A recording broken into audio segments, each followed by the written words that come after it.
Hello mga kagawad, punta tayo sa bagong pwesto ni Diwata sa Quezon City mga kagawad. Tikman natin yung kanyang pares doon, kung masarap ba o hindi. Kasi hindi ko pa napuntahan yun eh. Alamin lang natin kung parehas lang ba yung lasa mga kagawad. Ang pares ni Diwata sa Quezon City.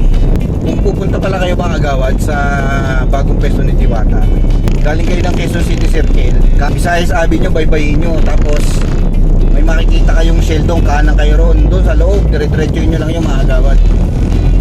Nandun yung pwesto ni Diwata. Mas maayos siya kumpara doon sa sa Pasay mga kagawad. Organized. Kanyang pares overload, di pa rin nagbabago talaga. Grabe, masarap pa rin. Worth it pa rin yung ating binayad mga kagawad. Try nyo rin pumunta rito at kumain din kayo mga kagawad. Masarap siya. Di ba mga kagawad?